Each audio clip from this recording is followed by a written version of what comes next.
Ang intense ng mga kaganapan ngayon sa abot kamay na pangarap sapagkat malalagay sa kapahamakan ang buhay ni Zoe dahil sa tama ng baril. Dito nga ay buong akala ni Don Pepe na si Balahaja ang mababaril niya subalit laking gulat nito nang si Zoe pala ang matatamaan niya ng bala. Samantala ay sa wakas nga at nakatakas na ng tuluyan si Don Pepe kila Balahaja at Zoe at madadala niya pa nga ang baril na magagamit niyang pangdepensa sa kanyang sarili. Manginginig naman sa galit itong si Balahaja dahil sa galing magtago ni Don Pepe kaya naman ay uusok ang ilong nito sa kakahanap sa kanya.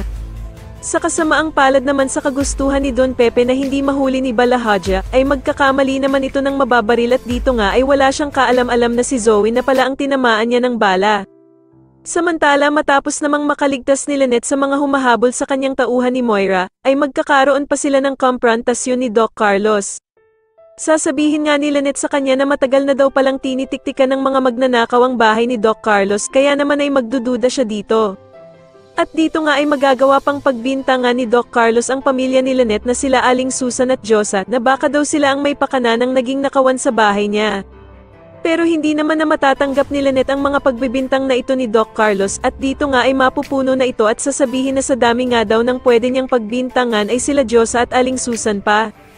Matutulala naman si Doc Carlos sa sasabihin ni Lynette na imbis nga daw na mga musta siya sa naging pagkidnap sa kanya ay mas inuna pa nitong pagbintangan ang pamilya niya.